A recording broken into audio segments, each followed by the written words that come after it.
The following program was produced by an independent community producer.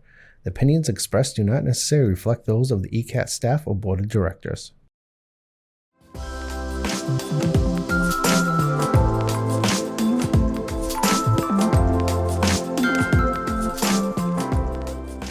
Hello, everyone, and welcome to Joy with Julie. I'm Julie Brennan, and today we have Amy Rigturp with us here. Hi, Amy. Hi, Julie. Thank you so much for having me. Yeah, we're glad you could come on. So Amy is the owner of a funeral home, and she is going to share with us a little bit today what it's like for her to do her job and interacting with people.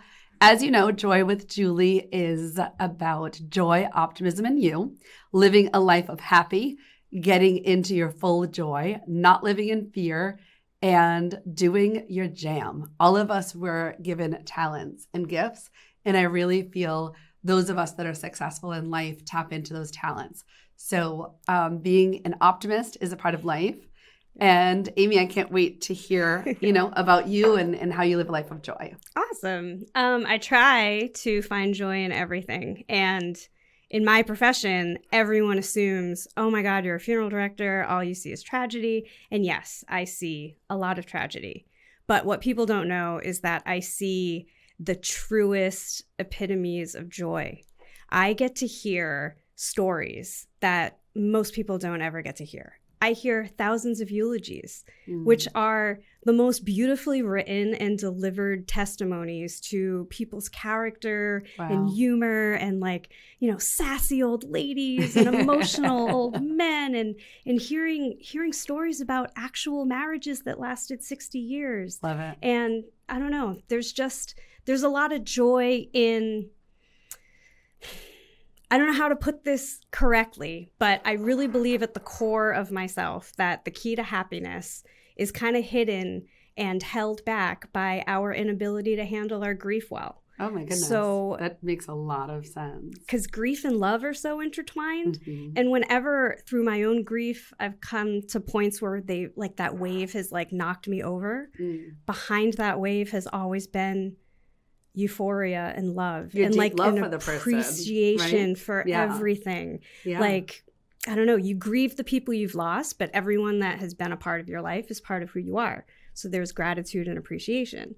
And if we keep ourselves from allowing the grief to process through our bodies and through our minds, we're doing a disservice to the happiness and the joy that can come from the process itself, the release that comes.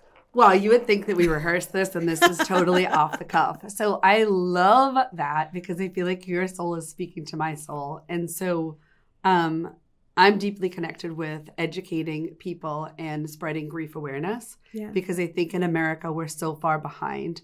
I think that our country does not honor loss and people's experience with losing their closest person in the way that we could. I think we could do so much, such a better job. We really could. Right? And it all just comes down to thinking outside the box. It's not about to really grieve well, you've got to spend more money, you've got to have a big parade and some fireworks. I've had funerals where there's been no public invited and it's just been family. I had one family come to me and the guy that was dying had a very young daughter and the grandmother was like, I want everything about his service to be catered around what is best for my daughter. So we talked for maybe an hour or two about their life and their relationship. And we set up a private, informal viewing where the daughter was able to list the people that she would want around her. And we brought support in her. Right. Good. And we brought in his Amazon Alexa. So we played his favorite playlist. Love that. And there was no dressing up. And we got a wooden casket so that the daughter could bring a bunch of markers and everyone could decorate his casket. And it was all just incredible. How was that young girl? How old was she? She was 11. I freaking love that process. I think I am going to recommend a wooden casket with markers. Yeah. I mean, that is phenomenal. What a beautiful send-off. Yeah. There's so many different ways that you can do everything. And not everything that works for one type of family is going to work for another. It takes funeral directors or hospice nurses or grief counselors to kind of find that intermediary creative space where you can know and gather enough information about the person to figure out an adaptive way that's going to meet their best needs. And for some people, it's allowing, the public to come and communicate and support and hear all those stories and see the delegations. And some people have a close relationship with church and some people don't. Right. The military is a big element. So if people are more open to spending time getting to know funeral directors, that's one part of it.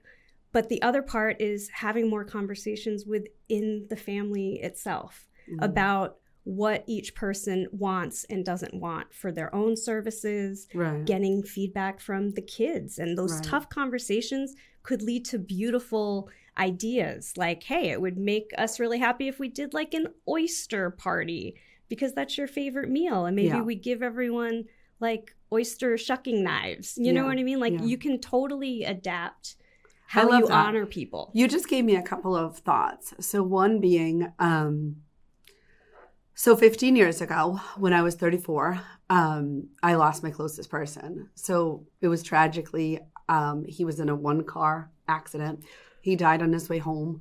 It was late at night and my son and I were home sleeping. And I guess what you just made me think of is there were some things that I wished there was a do-over. Right. Like the funeral director was a really nice man in Jamaica Plain in Boston. However, the obituary sucked.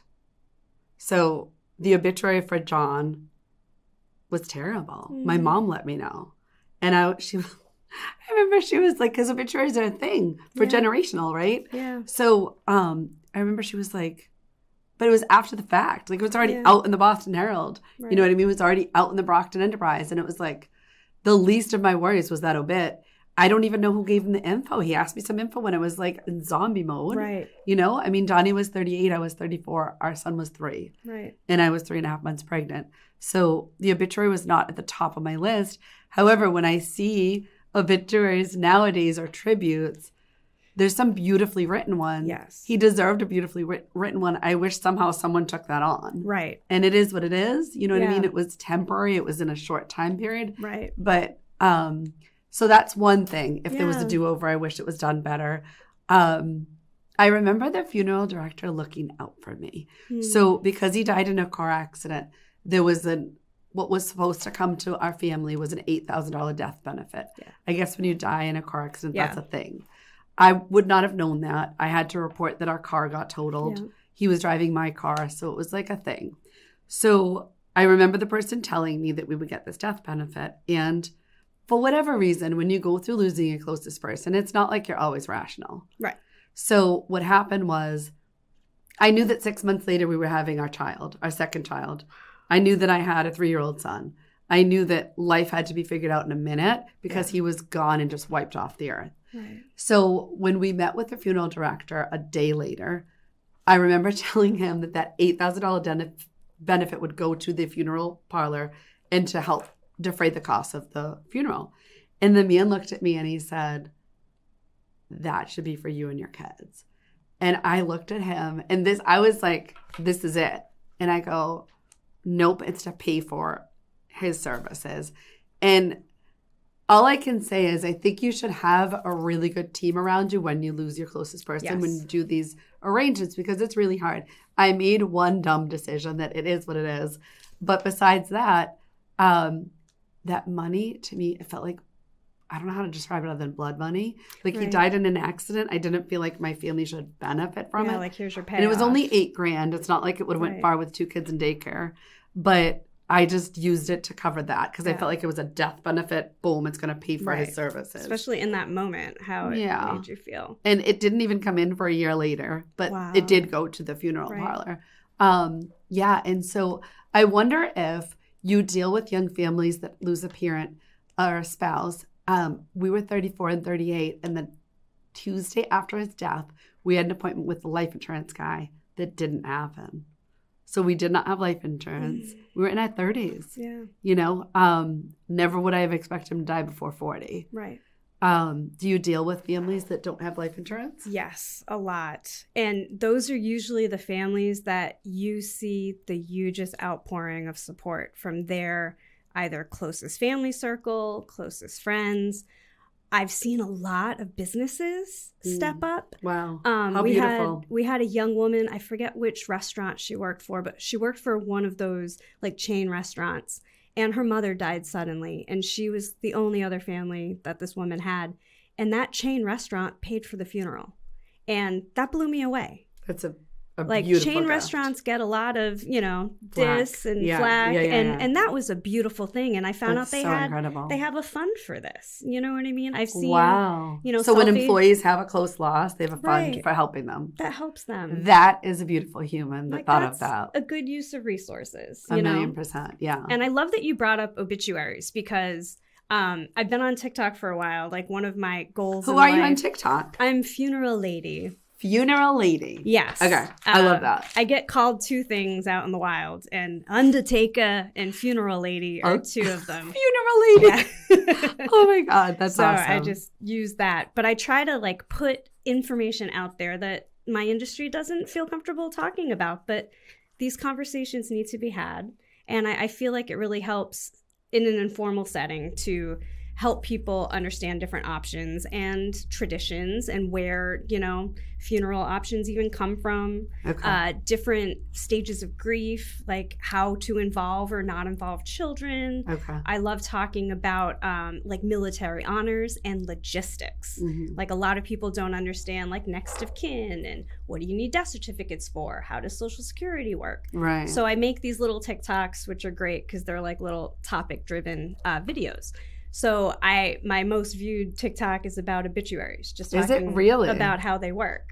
How many views do you have on it? I think it's almost at 100,000, which shocked me. I think it's at like 90 right now. That's amazing. And it's just about logistics that usually funeral directors and the family work together to gather the information and kind of draft the obituary together.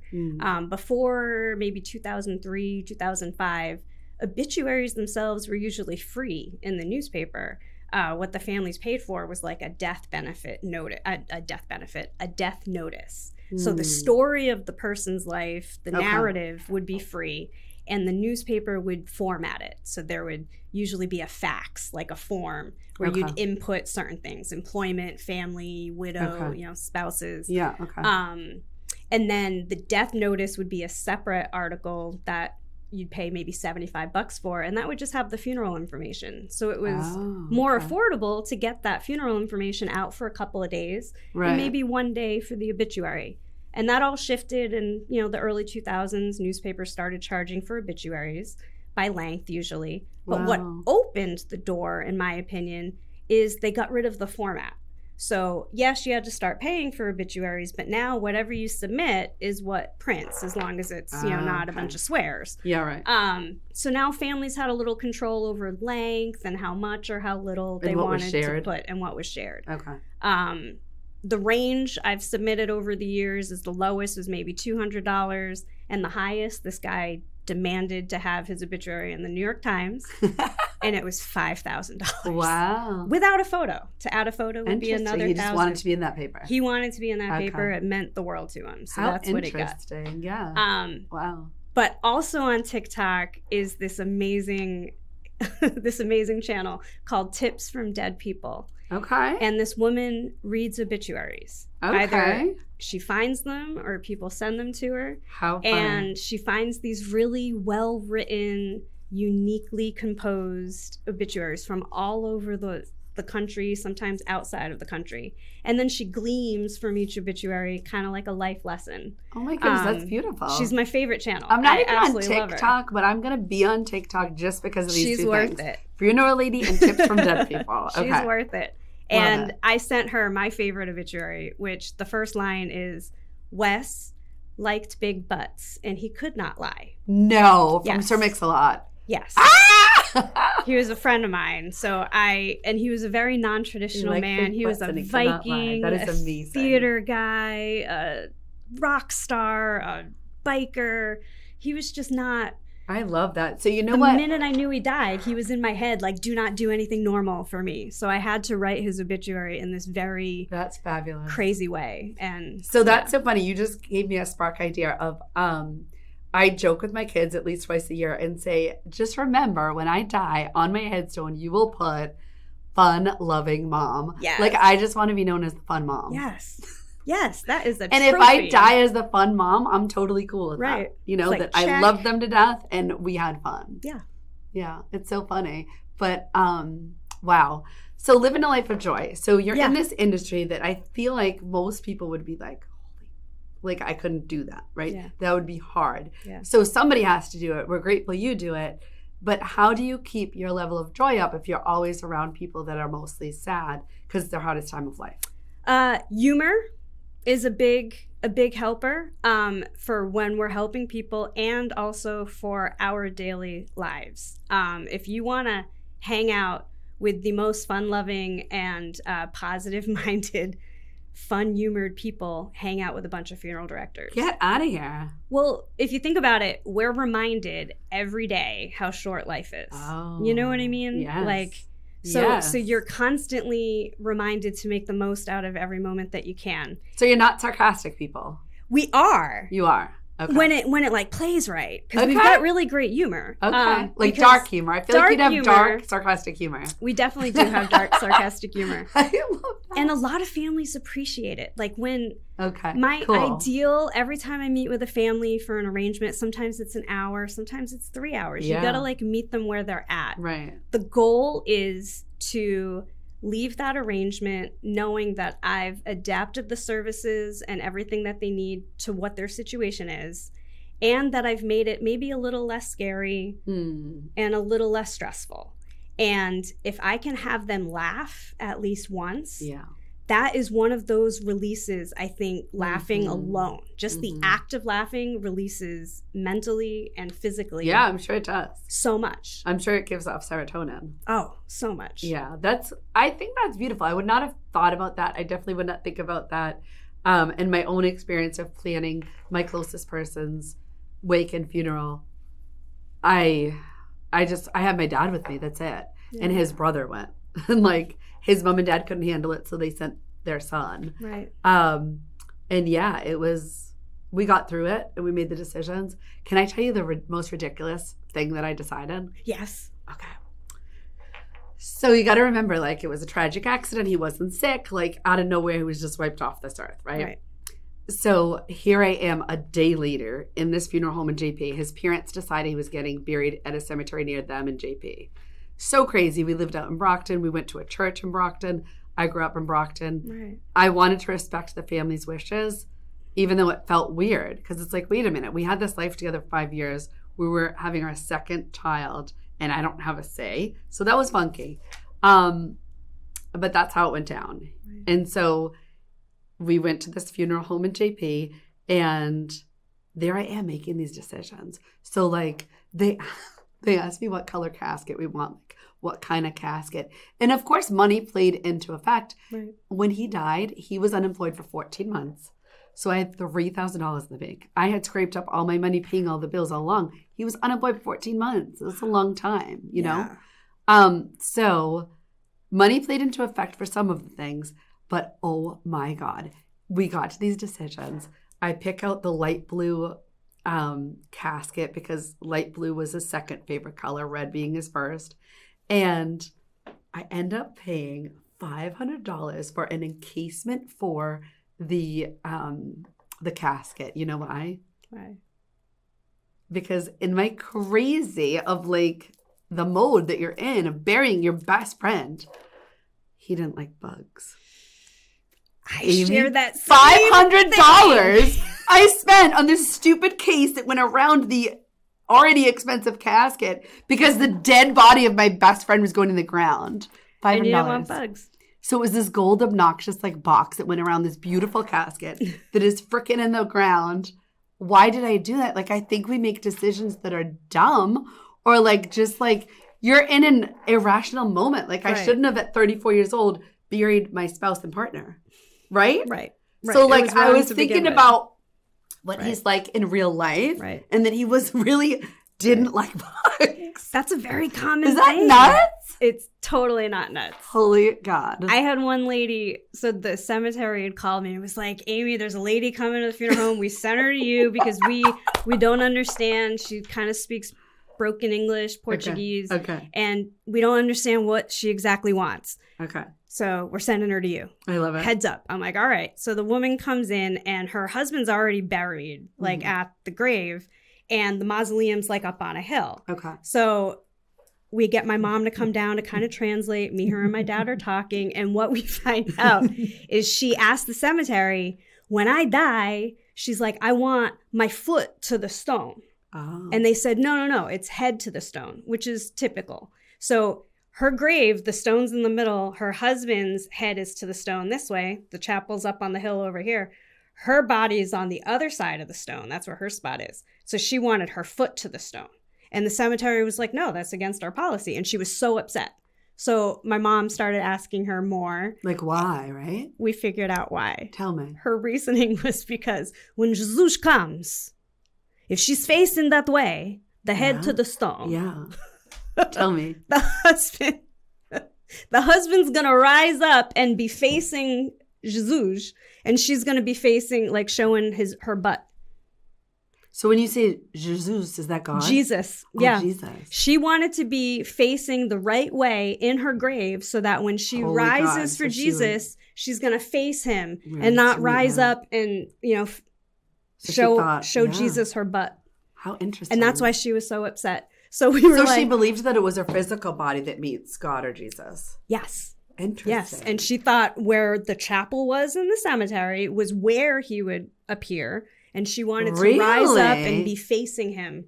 That is totally not what I envisioned. But it was passionate. Like, this is what meant to her. So and that's the thing. Like, you're in your crazy mindset sometimes. Like your crazy lizard brain. Totally. That doesn't make rational sense on a normal day. But when you lose your closest person, nothing really makes sense. No. And you kind of got to honor it. Like, one of the biggest unwritten rules. Did you get her feet to the gravestone? Well, once we were able to explain why, we were able to explain that to the cemetery because it really doesn't matter. Yeah, it's just them following your guidelines and rules. But that's their base policy.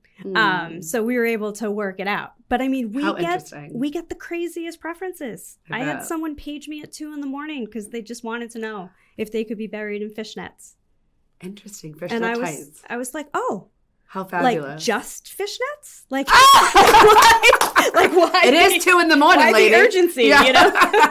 And then there are some people that it. bring clothing and don't think they need pants in the casket. Interesting. Because they think. So they just let it all hang out. The top, you don't see the bottom because it's closed. So that's not. You still see the waist. So you literally have to put pants on a dead person. Yes, you got to wear pants. But you put undergarments. How do you even dress a dead person? I feel like it's rigor mortis. Aren't they stiff?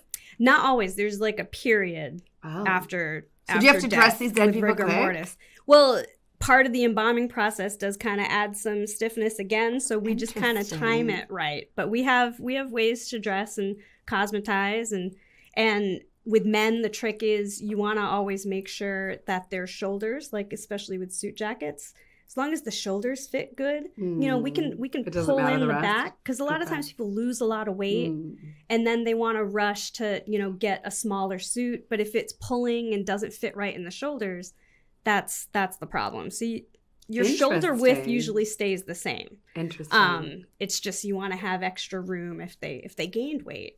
Yeah. There's lots of tricks, but you want to make sure undergarments are important. There's female assets that we have that are happier to stay in place when you're laying on your back if you have a bra on as opposed to not having a bra. Makes sense. So brassieres are important in our trade. Yeah, because you want to make them look their best. Yeah. Right? Yeah. Especially if it's an open casket viewing.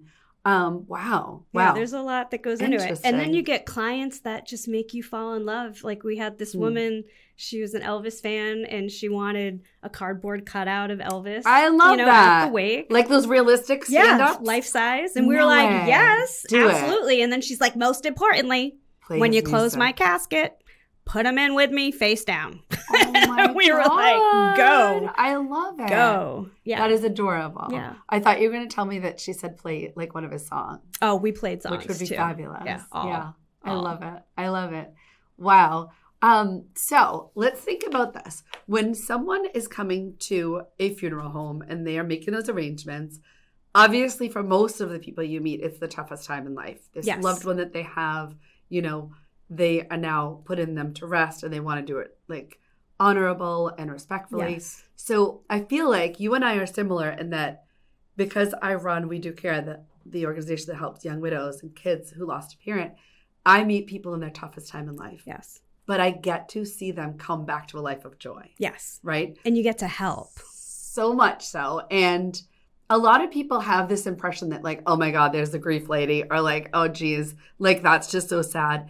But like my cause is not really sad. No. Like our organization is really not empowering. sad. It's the flip of it, because yes, we meet them at the tough time of life, and Americans don't like to talk about grief and loss. No. However, when you support a family that lost their close loved one and you give them what they need and meet their basic needs of being able to heal and go through the process, I do feel like there's this beautiful butterfly transformation. Yes. They come out the other side eventually. Yes. Right? They totally do. Mm. And it helps with the whole process. And part of it is understanding like the human different characters that you play. Or characteristics. Like in crisis mode, there are certain people that are like frozen, and there are certain people Deer in that, headlights. you know what I mean, need to be taking charge. Yeah. Well, in grief, especially when something just happens, it's more like a fog. You're in like this Total fog crisis mode where 1,000,000% I agree. it's grief, it's stress, it's anger, it's guilt, it's denial, it's all those things at once. Plus, we got to plan this funeral. We got to make these decisions. We got to pull all these pieces together. So some people tend to be so frozen and heavy that you can almost see that every decision is like physically hurting. Oh. You know what I mean? It wasn't like that for me. Some people are like I that. can see that though. And then there are people that I relate to the most, and I can kind of spot them in a crowd. The people that are like feeling all those things, but their love language is give me a list. Like, they're give doers. me They're the a action list. based. Yes, Yeah. like I want all the checklists. What do I do next? Just lead me. Just lead me. And then there are the ones that want everything explained like 5 or 6 times. Oh so my they're kind of like God. in the middle. Yikes, where right. they're frozen and everything's happening and they're numb, but they Wow. want to be doers, but their brain is so overwhelmed that they can't like fully digest it. And they probably feel bad and guilty because they're not maybe at their max capacity in their normal life they would So be. they're always right? apologizing. And they feel probably out of sorts. Yes. Yeah. And that's where email, like technology is a huge help. So it's a lot of That like, makes don't sense. worry. Like That this makes sense. isn't as important now. I'm going to send you an email that breaks it down. Here's the urgent stuff. Here's the stuff to kind of think about. You have a week or, you know, whatever. Here's the other things if you happen to get to. There's different ways you have to help advise and coach people through this. And it's based on their coping mechanisms. So I have a funny story I want to share with you. Yes. So 2010, Johnny died on Valentine's Day. So there was layers of like trauma and crappiness, right? Yeah. So we're both super young. We have a young family, a baby on the way in 6 months. Very unexpected, and bam, that's it. So we lived in our home in Brockton, Massachusetts. His mom and dad lived in Boston. The services were in Boston. He would be in St. Michael's Cemetery in Boston.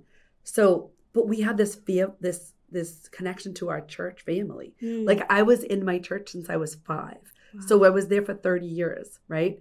And so it felt really weird. So I was able to talk to my priest that we were friends with. He was a young priest. Like he was a wonderful man. He ended up baptizing both our children. So he knew Johnny. He knew me. He knew the Jace at the time. And so we got 2 priests to do the service. Nice. So you know how you got that 2:00 fishnets call? I freaking called this guy at like 3 a.m. I couldn't sleep. It was the day of the funeral. And I needed information. So I cannot believe that Father Brian Smith answered his phone at 3 a.m. to me. But he did. And it was such comfort to hear his voice. And this was my questions. Number 1, are you going to be there? Because he was not a definite. It depended on if his funeral came in for our church. So that was number 1. Yes, Julie, I'm going to be there. Great. Thank you so much. Music to my ears. Number 2, it had to do with the music. So because I didn't have control over what church he was, like his services were in and which cemetery, the part I chose to have control over that made a lot of sense to me, he was a DJ and a musician. Ah. So I really wanted to say in what songs. Yes. So my dad took me to a funeral a few days before his to the church, and we went. Like, I had this strong need to just see how it was done. Yeah. Right? So I can be prepared if I just kind of know what to expect. Yeah. So especially when going with that kind of stress. So we sat in the back of the church. I got the pamphlet. Dad brought home the pamphlet for me. Like, I had a guide, and that helped me. And I thought about the songs, like when my grandfather was honored, it was like How Great Thou Art, right? So there was certain songs. Yeah. And it's just interesting. There was a couple songs. So the priest complimented me after, my priest, and he said, I am so proud of you because you participated in the funeral. And what he meant was, yes, of course, I was sad I lost my closest person, the person I thought I was spending my whole life with. But I was able to sing because I had control and choice, and I felt like those songs honored my person. Right. And it was a connection to him directly. And the singing was a distraction. Yes. And it just was beautiful. And because he was a musician, I felt like that's what he wanted. Yeah. You know? So I love that you say that there's no one size fits all. No. It's dependent on the people that are respecting their person. Yes. And I think it's so much about the living. It really is. It's more about the living than anything else. Yeah. And I'm so thankful for technology, I keep saying, because not only does it allow me to do my job so much more efficiently than in the old days. I mean, my ancestors had to man the phones physically, like and take those 24/7. Okay. I mean, since 1890. So the fact that we have cell phones and the internet, I can do almost anything remotely is great. Okay. But it also means that you can use so many materials for honoring people. Like for my aunt, she was a knitter. So when we found out she was dying, we had a couple of months. I put feelers out to collect knitted flowers. I had this vision. Oh, adorable. I want a bunch of flowers made out of yarn, like crocheted and knitted. What was your aunt's name? I put them on knitting needles as like stems. Her name was Anna, and she was the best. Was it Auntie Anna? She didn't. Aunt Anna. We just kind of called her Tia? Anna. She was Really? that cool. She was that cool. Oh, she was Anna. She didn't need a title. Okay. She was like that. Like Madonna. Hippie, she didn't need a title. No last hippie name. aunt. Didn't have kids that. until later. She was always like the first to teach us how to drive. Oh, okay. The first adult to like pull the curtain to like let you know like, hey, adults can be cool. Yeah. You know what I mean? I love that. She was just the best. That's great. But yeah, there's just things that you can do out of the ordinary. Like my grandmother, when she died, she speaks very funny, broken Portuguese, and she loves when I imitate her voice. So when she told me her arrangements, she told me she wanted me to do her eulogy as her. She's like, I want you to go in church and do my voice. My God. And I was like, honored, you know. And she also told me she wanted to be cremated by saying, Amy, when I'm gonna die, put my body in the box, people look at my face. Oh. You put my body in the oven, take the crumbs in the church. No. And then you do my voice. Did she want a picture of her out? That was like a good picture? She wanted everything nice, I pretty, love it. and Don't look at my with dead flowers. face. Yeah, she wanted to be cremated, and then she wanted a mausoleum for her ashes. I love it. So when fabulous. she died, eulogies are a very spiritual thing for me. Whenever I give them, they like come, and they have to organically come. Okay. And with her, it just wasn't happening. There was something blocking. Like I can't get up. I can't get up and mimic her in church. But like that's what she wanted. That's what she wanted. So I was warring with it. Yeah. And then I went back, and she has such a great voice that I saved all her voicemails for maybe 10 years. Shut it. Okay. Yes. So I had friends that do my editing and stuff for my videos, and I sent them these voicemails and this beautiful Portuguese song that was my favorite. And I was like, can you put something together with these voicemails? So at the service, I got up to the podium, and my grandmother was a very like, take charge. Nobody can do it like her. Yeah, she was very strong, strong woman. Okay. So I got up and I was like, nobody can speak for Maria Zinha but Maria Zinha. And I had a Bluetooth speaker hidden in the flowers where the urn was. And the priest was from Portugal. He was very old too. And I said, so let's all hear from Maria Zinha herself. And I hit a button on my phone. Get out of here. And it played the Portuguese song with my grandmother's voice from the voicemails. And it's her saying like, hello, I'm okay. I'm happy. I'm healthy. I love everybody. Like it said and funny things Incredible. and beautiful things. And then it ended with her Portuguese goodbye, saying goodbye for like a minute long. Oh my And goodness. it was the most beautiful thing. And Oh my everybody was goodness. crying and I was crying. And I looked at the priest and the priest is going, Right. How is she talking? How he are didn't Ashes understand Bluetooth. And he And couldn't was see like, that speaker, how is girl. that voice coming from the urn? Yes. Like he had no idea. He thought what she was to rising expect. from the dead, girl. Yeah. So he was That's blown away with crazy. Bluetooth. But my point is that in this day Beautiful. and age, if you have families and funeral directors that feel comfortable enough to have conversations with each other, that's where these creative ideas can come from, because we have technology, we have materials, and if the communication can be open. You know, funeral directors, for 100 million years, we are made to adapt. So if the society starts wanting parades for funerals, we're going to make parades happen. If people start wanting bouncy houses for funerals, we're going to provide that. So if society wow. feels comfortable thinking out the box and just Yeah. bringing up anything, even if they think it's crazy, Yeah. funeral directors are going to find a way to work that in, because we know the logistics of how to pull everything together. We're event planners, like wedding planners, but we Yeah. do it in 3 days to maybe a week or two. Can I tell you my favorite practice at a funeral that I've only seen done once? Yes. And forevermore, I want this to be the practice. So I went towards the end part. Actually, it was a wake. Let me correct. It was a wake, Yep. not a funeral. So I go into the funeral home that I'd never been in, and it was my dad's best friend. So it's Italian. Like, it's been my dad's best friend since my dad was like a young man. And so it was devastating. It was sad. We did not expect it when it happened. It was delayed. His body like got lost, like all the things. But when I walked in, there was a circle formed with chairs, and people one at a time stood up and shared a story of Ernie. That's awesome. And to me, that brings joy. Like, it didn't matter if it was a happy story, Yeah. a funny story, a serious story. Like, he was a mechanic on the side. He was a super intelligent guy, a really great businessman, and just a good human. He was a good guy. He was my dad's best friend. Like, he was like Uncle Ernie. And to hear from his family members that maybe I only met a sprinkle of times, like all the other sides of Ernie Yeah. was uplifting and joyful. Yeah. And so I really feel like that should be a common practice where, okay, you do the receiving line, you say, you know, you talk to the next of kin and you say whatever you say and you give your condolences and you pay your respects. But how beautiful to the children and the families if we can grieve in such an appropriate way where we're sharing like our best or Yeah. funniest memory. Yeah. So then they learn about the person that has passed on. 100%. Right? Those are the biggest gifts. Whenever I talk to families about the wake, I'm like, I hope for you tonight that you're surrounded by support and that you hear at least one story that you've never heard before. Like, those are gifts. So I'm going to have you on again because we're out of time, girlfriend. Yeah. But all things joy, optimism, and you. You're wonderful. I want you to just tell us one way on a regular basis that you keep happiness in your life. Ooh.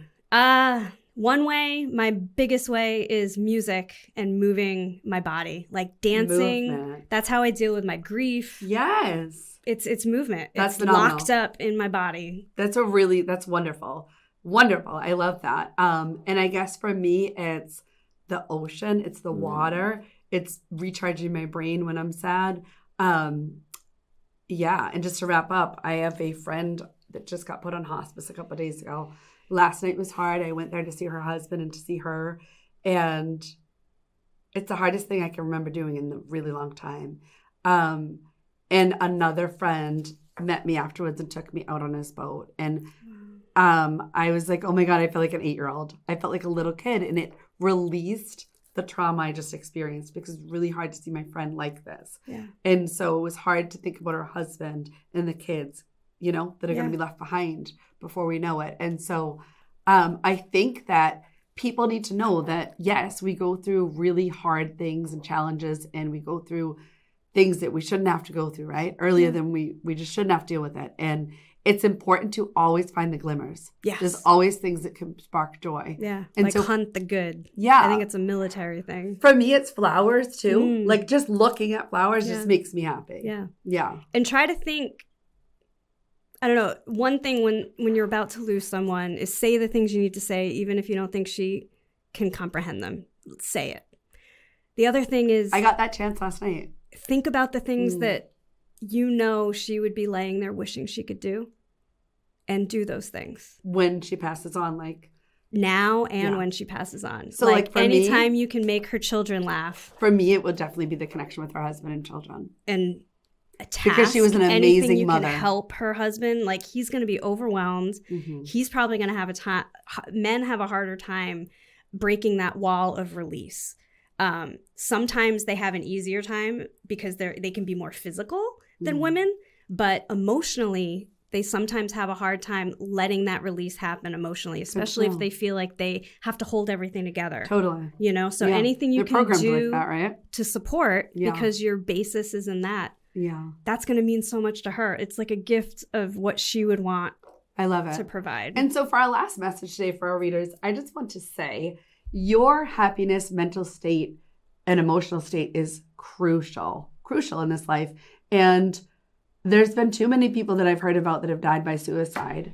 Too many people that haven't dealt with their grief and loss. And I just want to say that please, please, please tap into your joy. Tap into the things that truly uplift you and light you up. We have to exercise. We have to get out in nature. But connection is key. We really need to connect with amazing humans, just like you, Amy. Aww, seriously. same. And literally like surround yourself with the right tribe, with the right vibe. Like keep your vibe high and feel what you feel. When you are sad, when you are down, reach out to other people. Yeah. And take expectations off of yourself. That's the best advice you could ever give. Good one. There's no expectation in grief. I love that. Okay, Amy, thank you so much. High five it. Thank you so much for being on. Thanks for having me. All right, Joy with Julie, joy, optimism, and you. Have a great one.